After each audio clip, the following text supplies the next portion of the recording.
La santificación del creyente es el título del día de hoy. Y vamos a estar viendo sobre la consagración de los sacerdotes en el libro de Levítico, capítulo 8.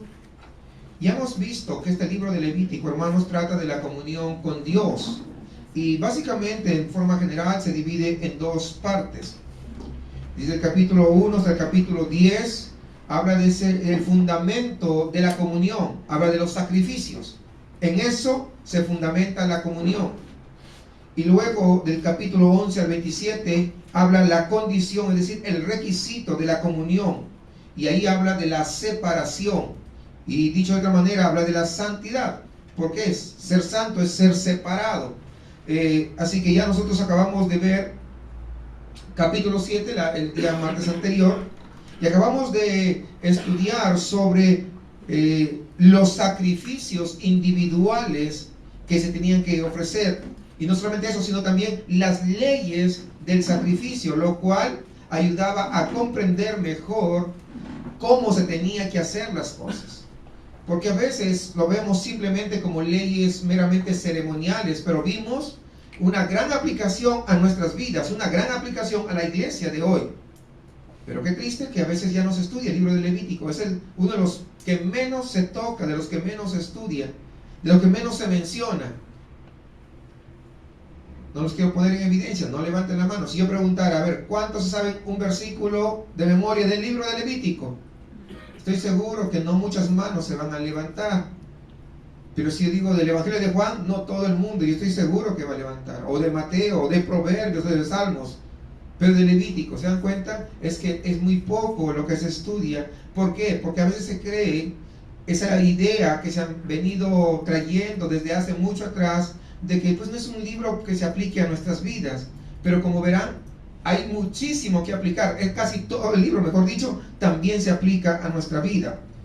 Y del capítulo 8 al 10, ahora vamos a aprender acerca de los que ofrecen los sacrificios, es decir, los sacerdotes. Vamos a ver responsabilidades, vamos a ver cómo es que tiene que estar este sacerdote para poder ofrecer el sacrificio.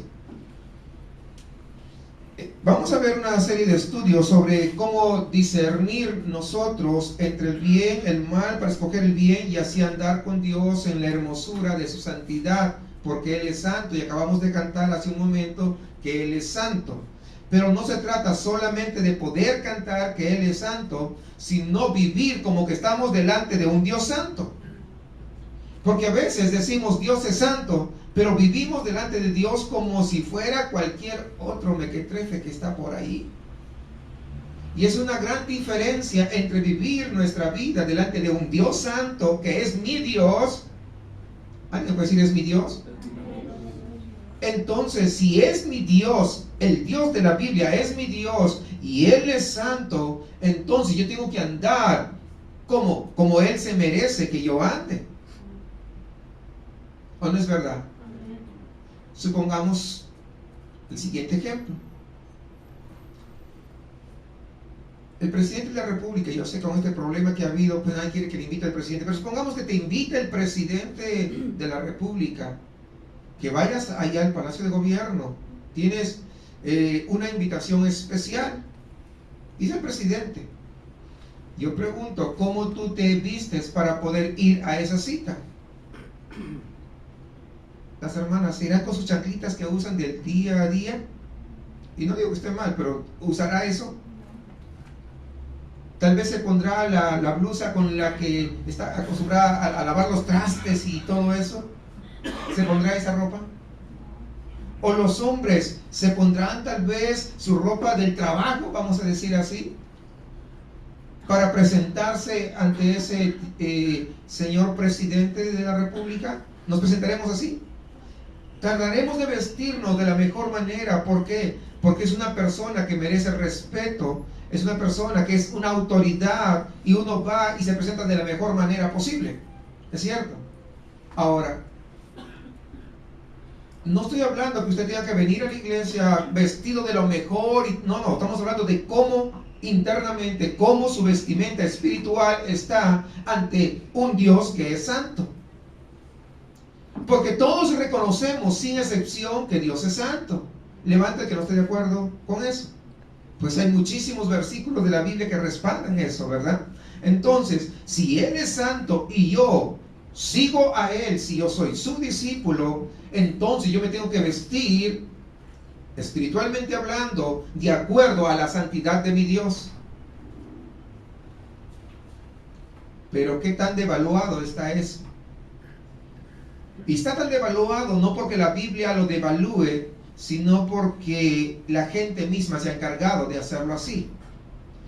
¿Cómo se ha encargado? En primer lugar, ya no se predica de santidad. Es muy poco lo que se predica. Casi no escucha. ¿Por qué no se predica sobre santidad? Porque no es un mensaje popular, no es un mensaje que traiga aplausos, que atraiga que todo el mundo, amén, amén, por aquí. No es un mensaje de eso, por eso que es no es tan socorrido realmente, no es tan utilizado. Sin embargo, es muy importante, hermanos, que nosotros podamos llegar a esta comprensión de que el Dios nuestro, por lo menos el Dios que yo tengo, es un Dios santo. El Dios que usted tiene es un Dios santo. Estamos hablando del mismo Dios. Entonces tenemos que comenzar a vivir como Él es santo. Nunca vamos a llegar a la santidad de Él, jamás. Pero vivir como lo que Él es. En el Levítico capítulo 8 al 10 hay una lección general y esencial para los que quieren participar de la obra de Dios. Dios nos ha llamado, recuerdan, a todos al ministerio de la reconciliación. A veces en algunos lugares he visto gente que se pelea por los puestos. Gente que, no, es que yo quiero ser aquí, yo quiero ser acá, y se pelean por los puestos. Y mientras más alto el puesto, no, peor, mejor, ¿no? O sea, le hacen la barba al pastor para que les ponga allí y yo que sé, tantas cosas. Sin embargo, 2 Corintios, lo deben recordar, lo hemos leído hace poco, capítulo 5, versículo 18 al 21, habla que nosotros tenemos el ministerio de la reconciliación. ¿Quiénes? Todos los que somos hijos de Dios. Por lo tanto, yo pregunto, ¿usted necesitará un reconocimiento aparte de esto? Es lógico que dentro de la congregación se necesita para poder dirigir, sean damas, sean varones, ¿verdad?, a los niños. Pero, ¿qué más si Dios mismo nos delegó a todos nosotros el ministerio de la reconciliación, que tiene muchísimo más valor ante los ojos de Él? Porque Él no puso ministerio de damas o femenil, como le quieran llamar, o ministerio de varones, o como lo llamen. Dios no puso eso, pero sí puso el ministerio de la reconciliación, porque es a través del ministerio de la reconciliación que almas serán ganadas para el reino de Dios. Entonces ahí radica la importancia. Cada uno tiene el ministerio. ¿Cuántos anhelan ser ministros? Pues algunos, ¿saben qué? Y le dio la noticia, ya es ministro de la reconciliación. Tal vez no lo está ejerciendo porque desconocía, pero ya lo es. Tenemos que portarnos como eso que somos nosotros. Ya tenemos. Entonces, la lección en el libro de Levítico, del capítulo 8 al 10, tiene también que ver con una aplicación personal y práctica para nosotros, como todo el resto del libro, para el día de hoy. No para ayer, no para el año pasado, para el día de hoy. Así que la lección es esta, si quisiera resumir, es sumisión y obediencia a Dios. Si quisiera resumir lo que vamos a desarrollar es eso, la sumisión y la obediencia. Si nosotros, hermanos, queremos participar de la obra de Dios, tenemos nosotros que hacer lo que Él dice y de la manera que Él dice. Fíjese, son dos cosas. Hacer lo que Él dice, lo que Dios dice y de la manera que Él dice. Muchas veces queremos hacer las cosas, lo que Él dice, pero a mi manera. Y ahí ya estás errando en el blanco, ya no estás cumpliendo lo que Dios ha estipulado. Y errar en el blanco es desviarse del objetivo, y el objetivo es hacer lo que Él dice de la manera que Él dice. Y si uno de ellos fallas, ya fallaste, ya no estás dando en el blanco, es decir, le estás fallando a Dios. Y mayormente sucede esto porque a veces el hombre se cree más listo que Dios. Sí, yo voy a obedecerle, pero lo voy a hacer a mi manera. Entonces, en esos años que salieron todos esos movimientos de llenar iglesias, mega iglesias, con movimientos de prosperidad, con movimientos de grupos de 12 y todo lo demás. ¿Sabe por qué pasó? Porque un hombre quería hacer lo que Dios dijo, pero a su manera.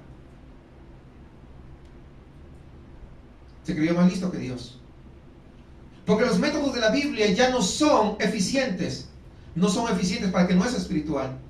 Pero para aquel que es espiritual, la Biblia sigue siendo infalible. ¿Cuántos están de acuerdo en eso? La Biblia sigue teniendo poder. La palabra de Dios sigue tan actual como el periódico que saldrá mañana o el próximo año. Y los métodos de Dios jamás han cambiado y siempre han dado resultados. El problema es que entramos en una sociedad de ¿cómo se dice? Microondas, donde todo queremos de inmediato. Mete las palomitas al microondas y de inmediato quieres que ya las palomitas están listas. Y así muchos quieren meter determinadas técnicas dentro de la iglesia y que salga ya una iglesia así grande y todo. Microondas. Pero eso no lo hizo el Señor. Eso no fue lo que Dios inventó, lo que Dios dijo. Él dio muy claras las especificaciones de cómo tiene que marchar la iglesia, de cómo tiene que ser. Así que aquí en la palabra del Señor vamos a ver sobre la sumisión y sobre la obediencia, y lo dice varias veces, de hecho. Aquí en el capítulo 8, versículo 4, 5, 9, 13, 17, 21, 29, 31, 34, 10 veces. O sea que es muy importante para el Señor. Cada vez que veamos una palabra que se repite mucho, es porque Dios lo considera bastante relevante, bastante importante. Luego, en el capítulo 9, estoy haciendo un recuento breve porque luego, antes de entrar, dice en el 9:6 de Levítico: si nosotros nos sometemos a lo que pide el capítulo 8, si nos sometemos, si obedecemos a Dios en todo, veremos su gloria futura. Es el fruto de la obediencia. Muchos quieren ver la gloria de Dios, pero no quieren obedecer. Hay mucha gente que son expertos en animar a la gente. Yo te doy esta palabra de victoria sobre tu vida. La gloria de Dios vendrá. Y no sabe si es un desobediente a veces, ni lo conoce. No, es que yo ya lo decreté y lo declaré. Pues no interesa que lo decretes. Lo que interesa es que Dios sí conoce el corazón de las personas. ¿Y cómo puede pretender que alguien que no vive en comunión con Dios, que no es obediente a Dios, pueda ver la gloria de Dios? Eso es imposible. Pero si nosotros queremos ser muy creativos en la obra y queremos mejorar las instrucciones que tenemos en la palabra, ¿sabe qué? Lo que nos puede esperar es juicio. Ahí está Levítico 10, cuando lleguemos, ahorita no, solamente estoy haciendo un recuento rápido para entrar en contexto. Vamos a ver las consecuencias. Ahí en Levítico 10 están las consecuencias de que la gente quiere ser creativo, quiere ser mejor que Dios. Sus ideas son mejores que las de Dios. Trae consecuencias. Así que no podemos nosotros eludir lo que Dios nos ha mandado. No podemos mejorarlo, porque el sabio es Él. Si hay alguien totalmente creativo, es Él. Cada vez que me pongo a ver en Discovery o Nat Geo, veo, por ejemplo, las plantas, cuando hacen acercamientos, de todas las características, a veces pasa desapercibido, lo acerca y wow, te quedas maravillado. Los insectos, los animales, ¿cómo es posible? Dígame si Dios no es creativo. Y nosotros a veces, el hombre quiere meter sus ideitas tan pequeñas, tan paupérrimas, comparadas con la sabiduría de Dios. Eso es imposible, pero así es el hombre. Luego, si seguimos avanzando, Levítico 10:13, los que quieran la comunión con Dios en su servicio, es decir, los que quieran andar con Dios como Él desea, tiene que entender la importancia de santificar a Dios en todo, de poder presentarlo, de elevarlo como ese santo, justo, por lo tanto, digno de respeto, digno de sumisión y digno de obediencia, como les decía hace un momento. Tenemos que vivir a la altura de ese Dios santo. Dios, hermanos, quiere que veamos estos 3 capítulos, vale decir, el 8, el 9 y el 10, todo en su conjunto realmente, para ver ¿Qué es lo más importante? ¿Sabe qué es? Obediencia. Lo más importante es obediencia. Y es donde el hombre es donde más fallamos. En el capítulo 8 de Levítico vemos la consagración de los sacerdotes, es decir, la santificación de los ministros para el ministerio.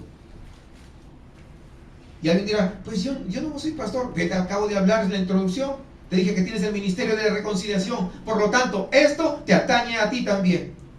Tengas o no tengas un lugar de estar ocupando, de predicando. También les expliqué que hay ministerios públicos, pero hay ministerios que están detrás respaldando a ese ministerio público, sin lo cual los ministerios públicos no podrían salir, sin lo cual los ministerios públicos no podían emerger, sin los cuales los ministerios públicos no podrían impactar como impactan. Hay ministerios que están detrás de esa cortina que no lo ve la mayoría de gente, pero muchos quieren los ministerios públicos. ¿Por qué? Para que lo vean, para que los aplaudan y para que digan, ay, mira qué bonito que predicas. Wow, mira, tu mensaje fue tremendo. Y todas esas cosas, ¿no? Y como comienzan, ¿no?, a sacar el pecho, y que ni tiene, pero ahí lo saca, ¿verdad? Para eso es lo que quiere la gente. Por eso que también eso crea ciertas divisiones, por eso agarran su grupito, ¿no? Agarran, ¿por qué? Porque ahora yo quiero ser el líder, y me voy con un grupo por aquí, y me voy más allá, porque quieren ser los que estén al frente. No ha habido obediencia a la palabra del Señor. No, es que Dios me dijo. No, pues estás mal, Dios no te puede haber dicho. Primero le tiene que informar al pastor, porque Dios puso a ese pastor, no lo puso de pintado. Dios puso al pastor, y el pastor es el que va a decir, hermano o hermana, ¿sabe qué? Usted va a ir con este grupo, va a abrir una misión allá o allá, donde sea, y la iglesia lo va a respaldar. Pero algunos que agarran y se van y arman su grupo y andan desbandados. No hay obediencia.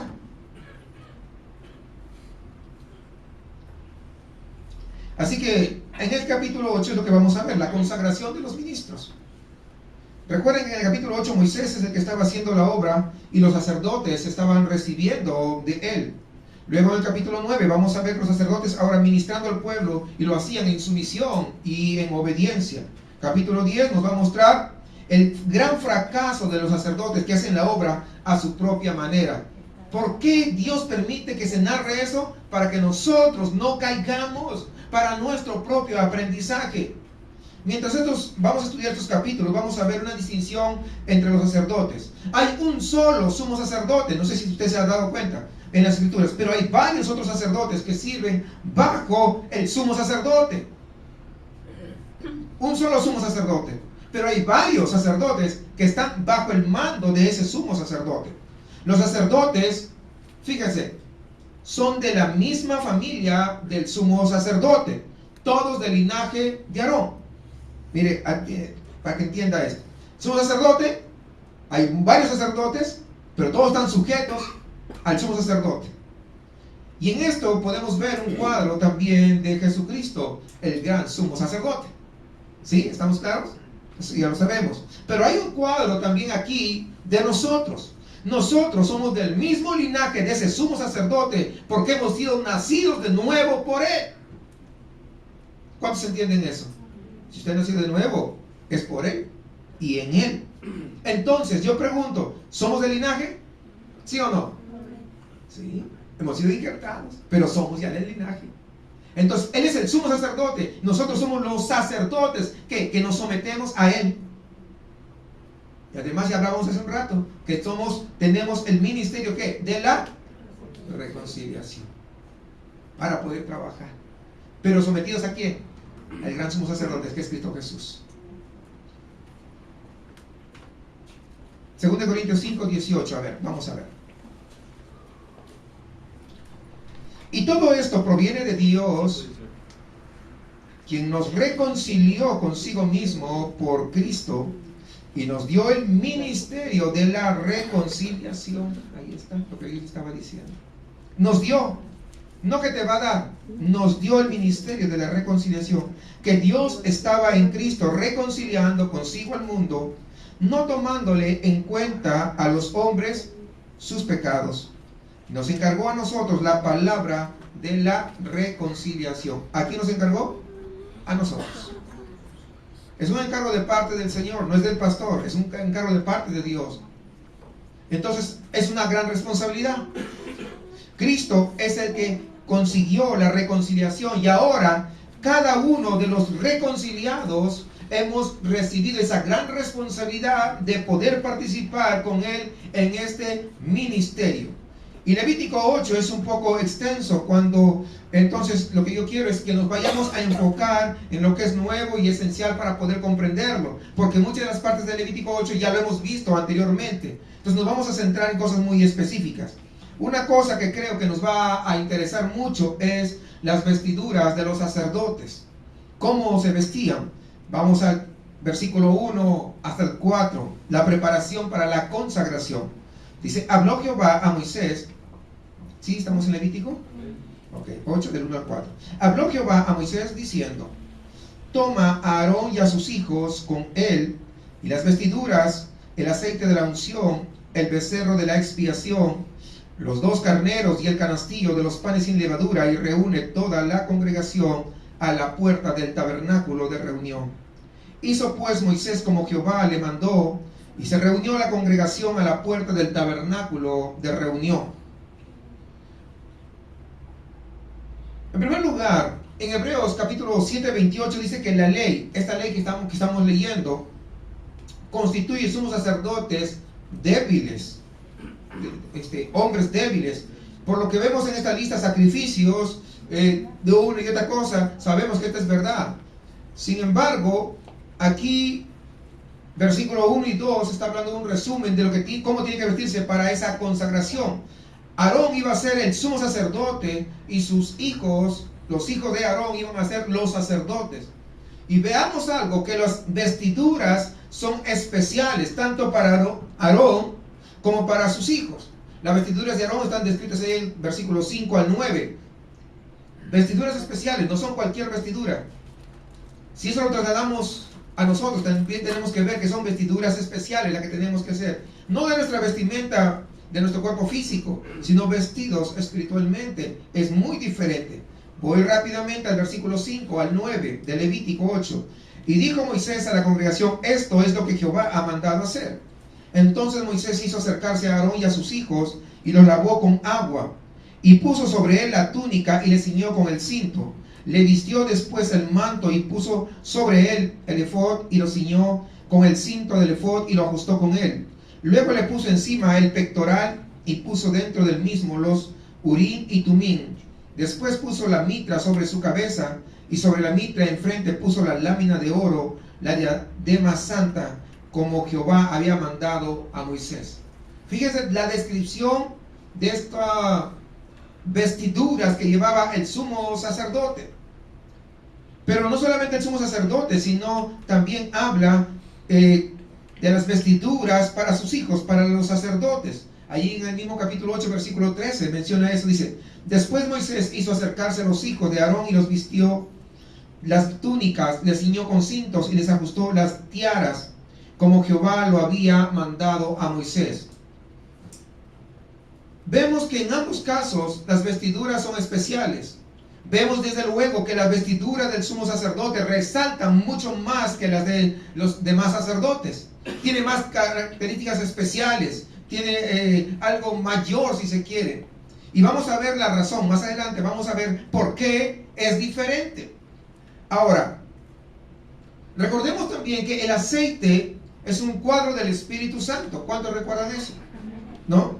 Y es para ungirlos a ellos. Recuerden que solamente se ungía a los reyes. ¿A quiénes más? A los sacerdotes y a los profetas. Ahora no necesitamos que vengan y nos echen un chorro de aceite, ¿verdad? ¿Por qué? Porque cuando uno se arrepiente, cuando uno pone su fe en Jesucristo, ahora nosotros ya somos sellados con el Espíritu Santo de la promesa. Aquí dice que usaban el aceite para ungirlos a ellos, pero no solamente a ellos, también sus vestiduras, como en el versículo 30. Qué interesante, me llamó mucho la atención, porque no solamente ungían a él, sino también las vestiduras tenían que ser dedicadas también al servicio. Fíjense qué importante. Ahora, hay algo más. Dice, hay un becerro para la ofrenda por el pecado, para expiar los pecados. Hay 2 carneros. Miren la clase de ofrenda. Uno es para el holocausto y el otro es para las consagraciones. Es decir, no así nomás. No, yo quiero esto. No, pues no se puede. No, es que yo quiero acá. Pues no se puede. Conságrate. Puede ser que alguien tenga el don para algo, pero conságrese. Conságrese para que pueda ejercer bien su don, su talento, su ministerio. Porque muchos a veces tienen el don, pero no quieren la consagración. Y sin consagración no hay poder de Dios. Sin consagración no se puede servir bien a Dios. Sin consagración la ofrenda que presentemos ni siquiera llegará al techo. Lo importante, ¿qué cosa es? La consagración. Miren los detalles. Ahí en versículo 3 dice que toda la congregación se reúne para ver la consagración de sus ministros de la reconciliación. La importancia de la obediencia en el versículo 4, Dios destaca el hecho que Moisés está obedeciendo al pie de la letra. Dice, hizo pues Moisés como Jehová le mandó. Es decir, obedeció en todo. Y la pregunta para nosotros es, ¿está obedeciendo en todo lo que usted sabe que tiene que hacer? Porque acá es bien claro que Moisés obedece sin ponerle sus argumentos, sin ponerle de su cosecha nada, como Jehová lo mandó. Y luego en la segunda parte del versículo 5 hasta 13 habla de las vestiduras de los sacerdotes. Así que primero vamos a ver, dice, y dijo, versículo 5, Moisés a la congregación, esto es lo que Jehová ha mandado hacer. Y no sé si quieres, si te da la gana, si te sientes bien, no. Esto es lo que Jehová ha mandado hacer. Vemos cómo Dios nos recuerda que los que quieran participar de su obra tienen que obedecerle en todo. Porque su obra es la obra de Él. Y se hace de la manera que Él quiere, de la manera que Él desea. Ahora, ¿qué tiene que ser lo primero? Fíjense, versículo 6. Entonces Moisés hizo acercarse a Aarón y a sus hijos y los lavó ¿con qué? Con agua. Los ministros tienen que lavarse con agua. Antes de ponerse las vestiduras, Moisés los lava con agua ahí a los sacerdotes. Y aquí los ministros se lavan todo el cuerpo, fíjense, todo el cuerpo. Y eso es al comienzo de su ministerio, cuando ellos se consagran para poder ejercer ese ministerio al que han sido llamados. Y es un cuadro de la purificación para entrar en el servicio y participar con Dios ahí en su obra para el reino de los cielos. Igual, uno se va a consagrar.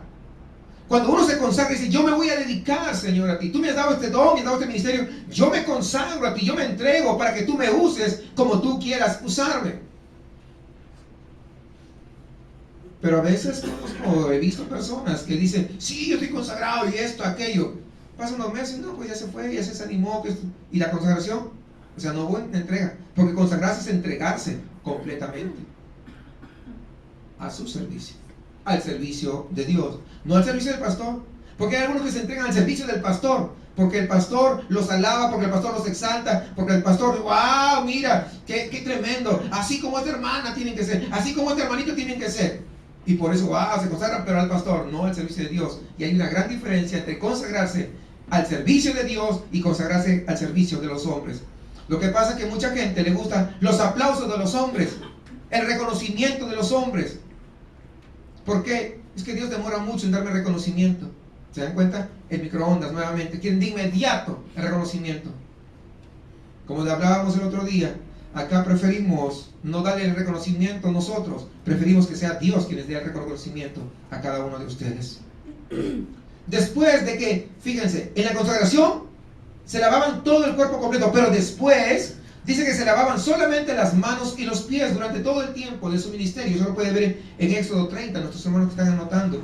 Éxodo 30, del 17 al 21.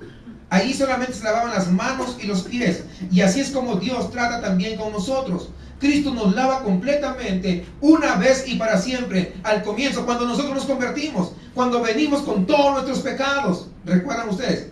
¿Nos lava qué? Por completo.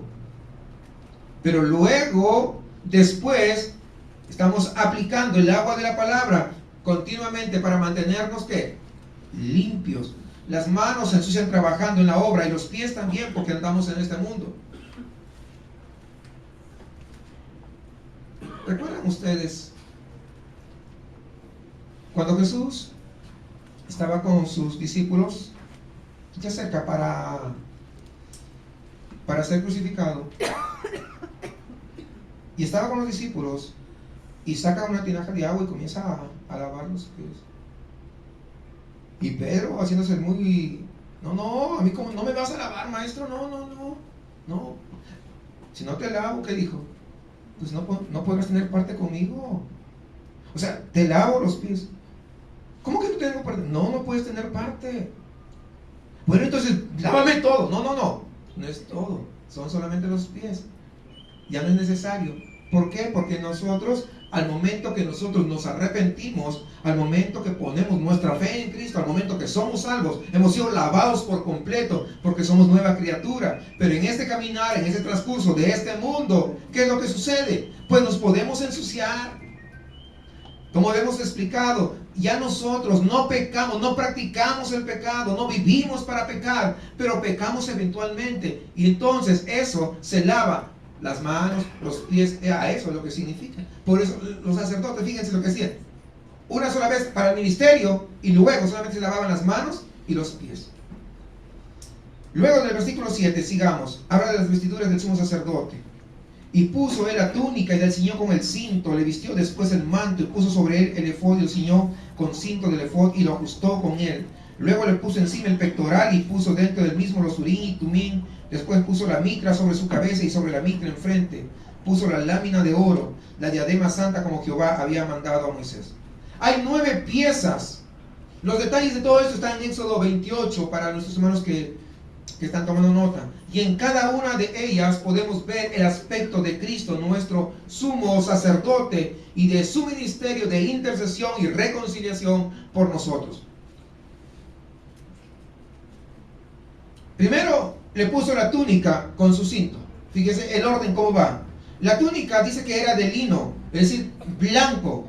Y es una prenda larga que prácticamente podríamos llamar en estos tiempos la ropa interior. Para que comprendan un poquito. Se ponía primero debajo de todo lo demás y se ceñía la cintura con el cinto que era bordado. Aquí podemos ver un cuadro de la pureza y de la santidad de Cristo, desde lo interior hacia afuera. Él era blanco como ese lino fino, sin ninguna mancha de pecado. Por eso estamos viendo el cuadro también de Cristo y cómo esto representa.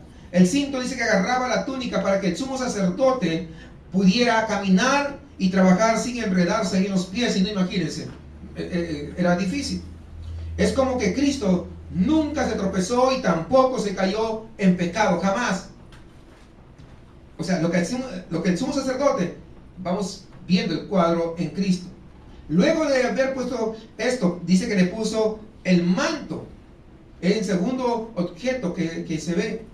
El manto era una prenda larga de color azul, con granadas y campanillas abajo, se le ponía encima de la túnica de lino. Era una prenda bastante bien visible, pero también bien audible. ¿Por qué? Porque le digo, había unas campanillas abajo. Entonces todo el mundo podía ver de lejos. Era un color llamativo, rápido, pero también audible, porque cuando caminaba iba haciendo ruido por las campanillas es decir, bien visible, pero también bien audible. Era visible porque era extraordinariamente bello y llamativo en su apariencia. Y era audible porque sonaban las campanillas cuando el sumo sacerdote caminaba. Cuando escuchaban, ahí viene el sumo sacerdote, ya sabían. Sin haberlo visto, ya sabían. Y el cuadro así es: Cristo, debido a su santidad y perfección, Él es extraordinariamente bello y llamativo. Cuando Él anda trabajando, todos lo oyen. Todos saben de Él. Todos los hombres oyen a Jesucristo trabajando en este mundo por medio de su Espíritu, atrayendo a todos, como dice ahí en Juan capítulo 12, versículo 32. Así debemos ser también nosotros, con vidas visiblemente llamativas, pero no por el escándalo, sino por el carácter y la conducta de Cristo que está reinando en nuestros corazones. Y aún con vidas audibles, es decir, entre comillas, haciendo bulla para Dios, predicando la palabra, esa palabra de salvación, esa palabra ejerciendo ese ministerio de la reconciliación con los pecadores. Tenemos que nunca callarnos, siempre estar hablando, predicando, compartiendo, evangelizando. Audible. Somos sacerdotes. Así que de esto se trata. Y esto tiene que ver con nosotros. Después de esto, manto, el efod con su cinto. El efod era como un chaleco, vamos, para que me entiendan. Era un chaleco que se ponía sobre el manto azul. Ya estaba primero el lino fino, luego el manto azul y ahora el efod. Tenía 2 hombreras con piedras preciosas en cada una, 6 nombres de Israel sobre cada piedra, sobre cada hombro. El cinto, entonces, pues 6 y 6 son 12, ¿no? El cinto del efod lo amarraba por la cintura el sumo sacerdote. Y aquí en el efod, con sus hombreras, con los nombres de las tribus, vemos a Cristo como nuestro sumo sacerdote. Está llevando la carga en los hombros. Está llevando la carga, ¿qué? De todo el pueblo de Dios sobre sus hombros. Van viendo cómo se relaciona la vestidura del sumo sacerdote con lo que Cristo hace y lo que Él sigue haciendo a favor de nosotros. O sea, las vestiduras tienen una gran representación. A veces lo leemos nada más, pero una representación extraordinaria. Vemos también nuestro deber de participar en la obra con Cristo y llevar el yugo, llevar la carga de la gente junto con Él. Ese ministerio de la reconciliación a la que nosotros hemos sido llamados. No podemos de hacerlo de otra manera. Él nos sostiene a todos sobre sus hombros y nosotros estamos participando con Él en esa obra como sus ayudantes aquí en la tierra, llevando la carga a los unos y a los otros. Ayudando a mi hermano débil a levantarse. Orando por aquel que puede estar pasando necesidades o situaciones. Una vez me encontré con un muchacho y me saludó y dijo: hace tiempo que no te veo en la iglesia. Me dice: sí, es que estaba pasando problemas. Le digo: ¿y qué estás haciendo para solucionarlo? No, pues digo, más problemas. Digo: pero hace tiempo que no te veo en la iglesia. Uno ni se entera. ¿Cómo vamos a poder llevar tus cargas si no sabemos? Es en la iglesia donde otro hermano u otra hermana va a ayudarte a llevar, a sobrellevar esas cargas, con lo cual se van a hacer más ligeras. Es en la iglesia donde es la clínica, donde los enfermos son sanados. Algunos quieren vivir su propia iglesia unitaria, ellos solos, y dicen: no, yo estoy bien con Dios.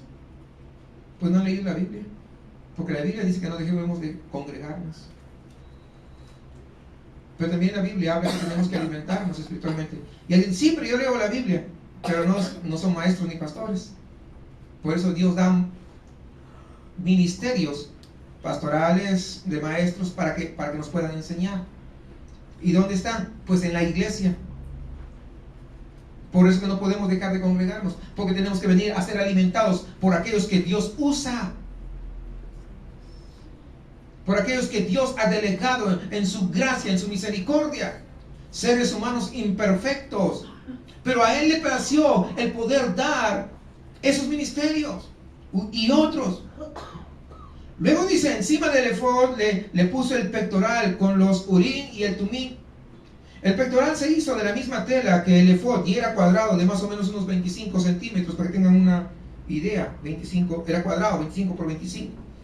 Tenía 4 hileras de 3 piedras preciosas, 12 piedras en total, y un nombre de la tribu de Israel escrita sobre cada piedra. El pectoral descolgaba de las 2 hombreras del efod por trenzas, estaba colgando por 2 trenzas de oro. Parece, hermanos, que el pectoral tenía como un bolsillo atrás, donde se colocaban el urín y el tumín. Urín quiere decir luces y tumín significa perfecciones.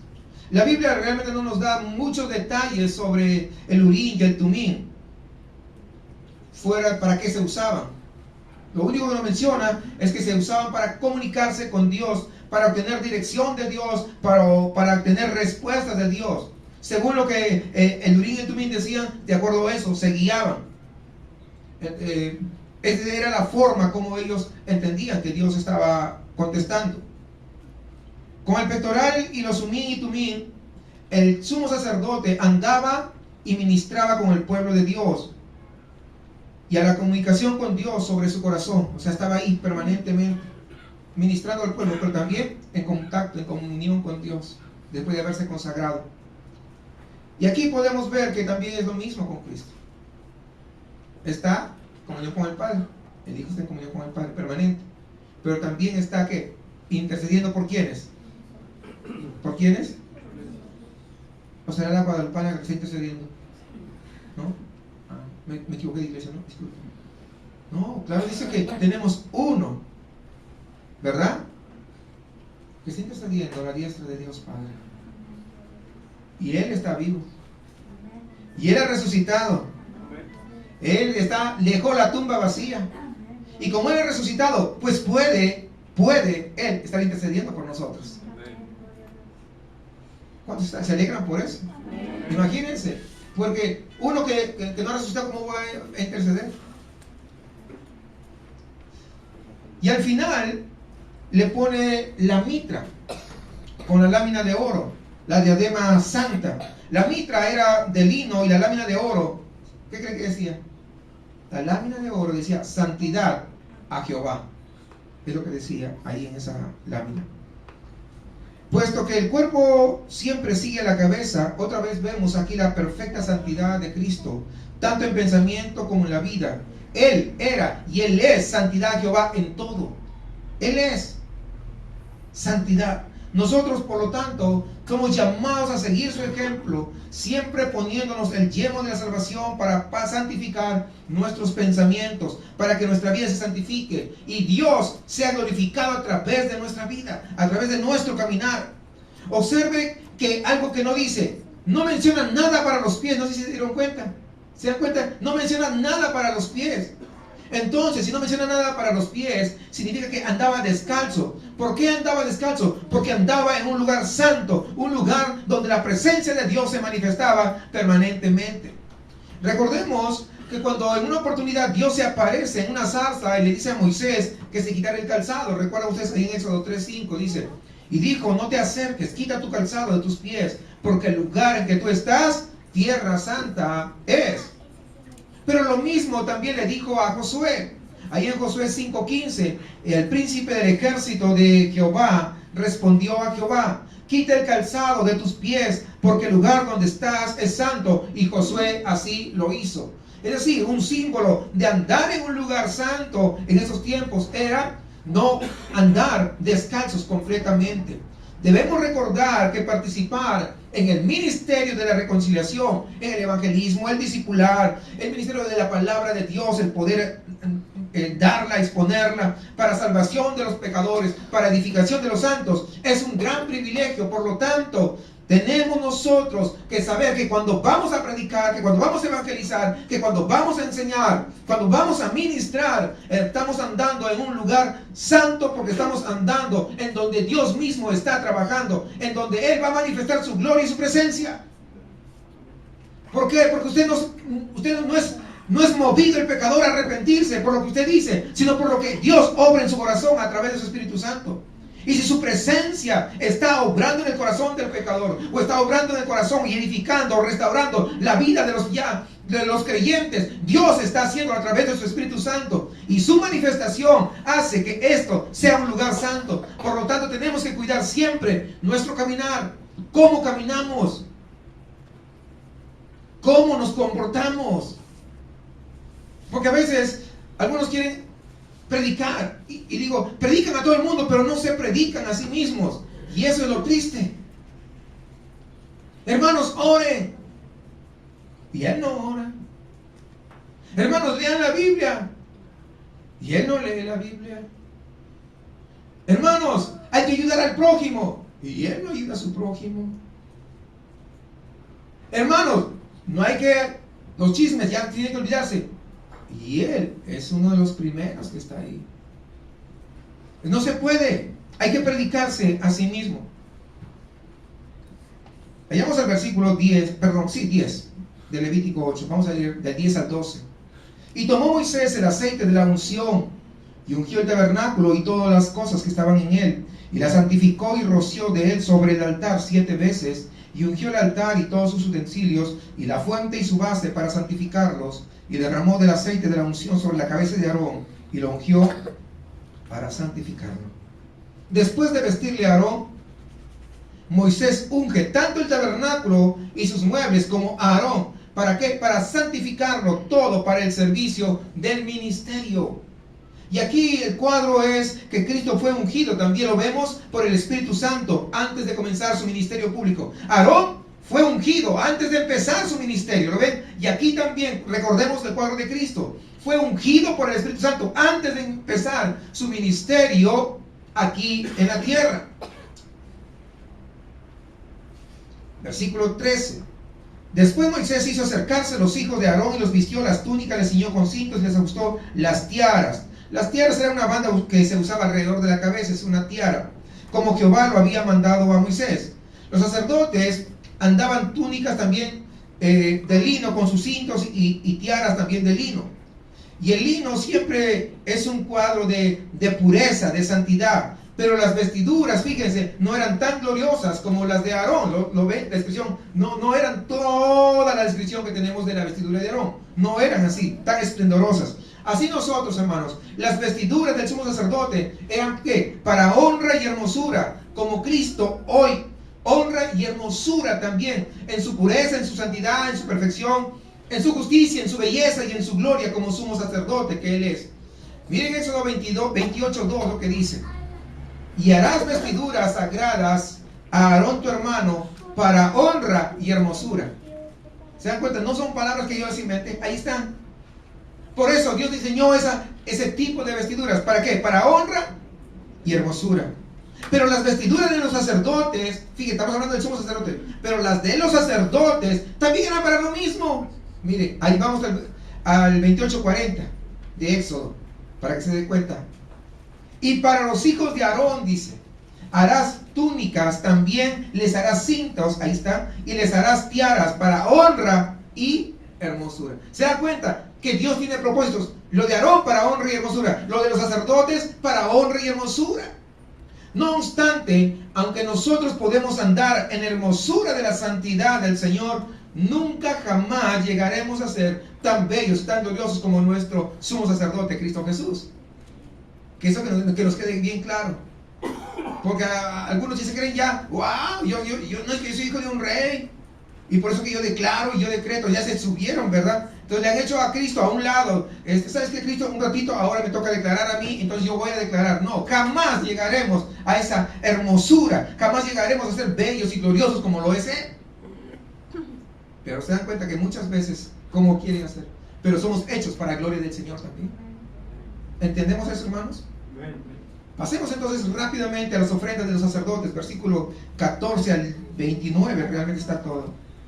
Voy a leer el 14 al 17, la ofrenda por el pecado. Luego hizo traer el becerro de la expiación, y Aarón y sus hijos pusieron sus manos sobre la cabeza del becerro de la expiación, y lo degolló, y Moisés tomó la sangre y puso con su dedo sobre los cuernos del altar alrededor, y purificó el altar, y echó la demás sangre al pie del altar, y lo santificó para reconciliar sobre él. Después tomó toda la grosura que estaba sobre los intestinos, y la grosura del hígado y los 2 riñones, y la grosura de ellos, y lo hizo arder Moisés sobre el altar. Mas el becerro, su piel, su carne y su estiércol lo quemó al fuego fuera del campamento, como Jehová lo había mandado a Moisés. Este es el sacrificio para purificar lo que se contaminó por el pecado del hombre. Aunque podemos ver un cuadro de Jesucristo en Aarón, el sumo sacerdote, ¿saben qué? Este siempre va a ser un cuadro y nada más. ¿Por qué? Porque los hombres, por más Aarón que sea, somos pecadores y necesitamos la purificación. Cristo Jesús no, es nuestro sumo sacerdote y Él no necesita ser purificado porque Él es puro. Es su esencia, es santo. No necesita más. Por eso que tenemos un mejor y más grande sumo sacerdote en Cristo Jesús. ¿Sí entendemos? Luego viene del versículo 18 al 21, habla sobre la ofrenda del holocausto, con la finalidad de reconciliar al pecador con Dios para que pueda servirle en consagración y obediencia. A menos que ocurriera esta ofrenda que estamos hablando del holocausto, nadie puede servir a Dios. Hay gente que a veces ha venido y está viniendo algunos días, ¿verdad? Y dice, mire, me gustaría trabajar con los jóvenes. Yo soy muy dinámico y yo hago esto y no sé qué y no sé cuánto. ¿En serio? Ah, bueno. ¿Y tú quién eres? No, pues yo soy fulanito que estoy visitándole acá. ¿Y ya quieres trabajar? No, pues primero tienes que arrepentirte. Tienes que poner tu fe en Jesucristo. Tienes que consagrarte. Antes de eso no puedes. Pero ahora cualquier artista que llega como muy famoso de inmediato, ¿verdad? Ahí al mes ya lo están predicando. El hermanito Furunfunfa. Si ni siquiera se arrepintió bien, tiene que volver a arrepentirse de su arrepentimiento porque estuvo mal arrepentido. Porque dicen cosas y barbaridades. Pero eso no tiene culpa de ellos, los pastores, que se dicen pastores. Pero acá está bien claro. Si no hay esta ofrenda del holocausto, entonces no se puede servir en consagración y obediencia a Dios. Es imposible. Versículo 22 al 29 le habla de la ofrenda de las consagraciones. Y ahí habla de ofrecer un carnero y también del canasto de los panes sin levadura. Y esta es una ofrenda especial para consagrar a los sacerdotes. Ojo, no forma parte de las 5 ofrendas que mencionábamos anteriormente. Era para consagrarlos totalmente al servicio del ministerio. Ahora, por otro lado, si vemos la descripción, por el tiempo no lo voy a detener, pero usted lo puede leer. La sangre en la oreja se ponía, el ministro tiene que oír la palabra de Dios, el que ministra la reconciliación tiene que oír la palabra de Dios. No, es que, fíjese que, como que no me gusta tanto. Sí me gusta, pero como que no tanto. ¿Por qué no te gusta? Es que pura Biblia nomás. ¿Y qué quiere que predique? Chistes. No, me han dicho, es que pura Biblia nomás predica. ¿Cómo que pura Biblia? ¿Qué? También es a la iglesia. Se supone que vienes a escuchar la palabra de Dios. Y si queremos escuchar la palabra de Dios, está en la Biblia, no está en otro lugar. No, es que mucha Biblia, muy exagerado. Imagínense si podremos a Esdras, que leyó todo el día ahí parado, y todos escuchando, y nadie se movió, hasta que terminó de leer. Todo el día. Y aquí apenas unos cuantos minutos. Entonces, la sangre en la oreja es para oír bien. Todos, lo que se llamamos al ministerio de la reconciliación, todos los salvos. La sangre en la mano, el ministro tiene que hacer la obra de Dios, porque para eso es las manos, para poder poner por obra. Luego, la sangre en el pie simboliza que el ministro tiene que andar en los caminos de Dios. Es decir, cada cosa tiene su simbolismo. Luego, versículo 30, ya avanzando, la unción de los sacerdotes, dice, antes Dios ungió a los hombres para apartarlos para su uso. Ahora Él unge sus vestiduras, la ropa exterior, lo que la gente siempre ve. Esto es lo que Dios quiere de cada uno de nosotros. Quiere santificar al hombre interior, Él mismo, su carácter y su persona. Pero también quiere santificar la vida exterior, es decir, la conducta que la gente ve. Porque no solamente es de afuera y de dentro no, o solamente de dentro y de afuera no, tiene que ser de ambas partes. Ambas partes se tienen que ver. Luego, los sacerdotes servían en la obra del ministerio por 7 días seguidos. Y este es un cuadro, podríamos decir, de los 7000 años de la historia del hombre pecador, desde Adán hasta la eternidad. En la Biblia habla de 7000 años. Recordemos, Antiguo Testamento, 4000 años. ¿Cierto? La iglesia, 2000 años. Milenio, ¿cuántos? 2000. ¿Cuántos hay? Pues ahí está. Durante esos 7 días de 1000 años, Dios está reconciliando a los pecadores por medio del sacrificio y la intercesión del sacerdote. ¿De quién? De Cristo Jesús. Es lo que está haciendo el Señor.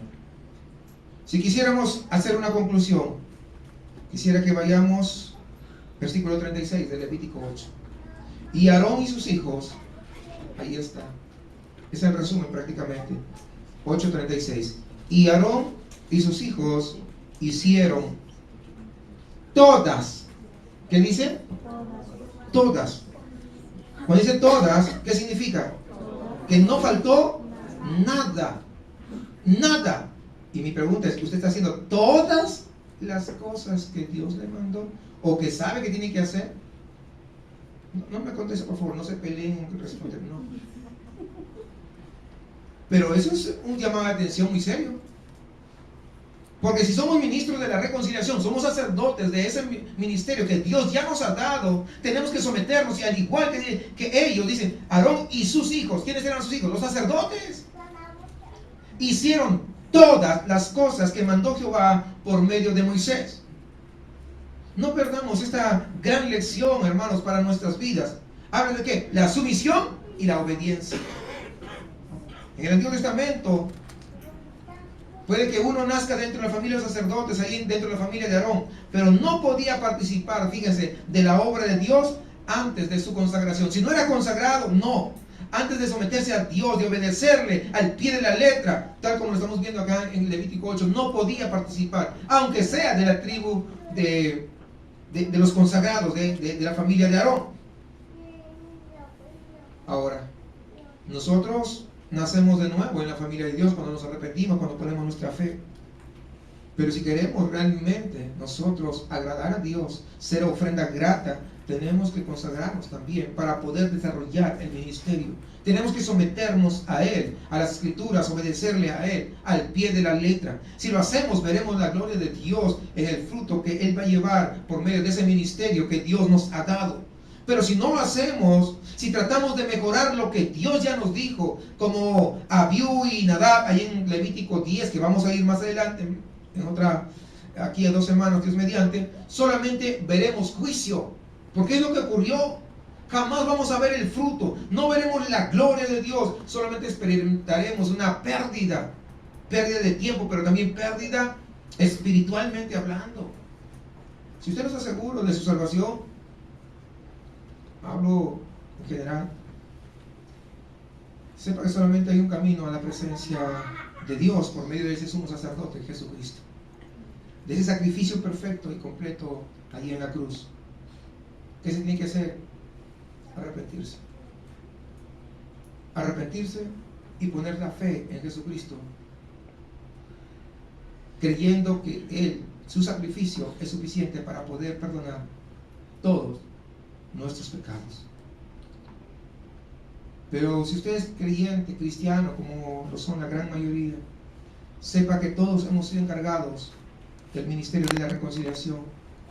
Si todos somos encargados, tenemos ese encargo de parte de Dios del ministerio de la reconciliación, entonces Dios quiere que todos nos consagremos a Él en sumisión y obediencia a su palabra. Hagamos la obra de Dios. Es un privilegio participar con el Señor en lo que Él está haciendo para salvar a los pecadores en este mundo y de esta manera edificar el cuerpo de Cristo. Pero hagamos siempre el esfuerzo para hacer la obra de la manera que Dios quiere, no a nuestro propio parecer, no a nuestra propia opinión. ¿Saben qué? Dios no está buscando creatividad.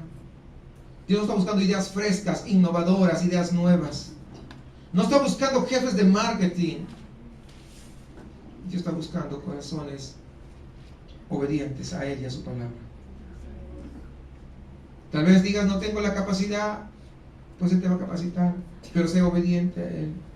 Es que no sé hacer, pues ya te dio el ministerio de la reconciliación, ¿qué más quieres? Lo que Dios quiere es obediencia. Obediencia. ¿Cómo vas a responder frente a este llamado y a esta gran responsabilidad que tienes? Ya el ministerio de la reconciliación no te lo va a dar, ya lo tienes, pero lo estás poniendo en práctica, lo estás ejerciendo. O tal vez será que hace falta el poder consagrarse, el poder santificarse.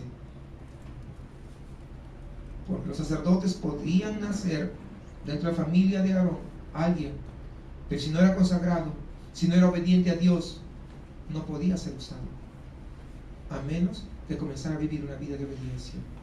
Puede que alguien tenga algún tiempo ya en la congregación o en alguna otra iglesia y haya venido para acá, pero a menos que se santifique, que se consagre, que obedezca a la palabra de Dios, no podrá ser usado para cumplir los propósitos que Dios quiere. ¿Qué es lo que vas a dejar que prime en tus decisiones y en tu corazón? ¿Tus opiniones? ¿Tu experiencia personal? tu bagaje cultural, tu bagaje de tradiciones tal vez, o vas a dejar que sea la palabra de Dios lámpara a tus pies y lumbrera a tu camino?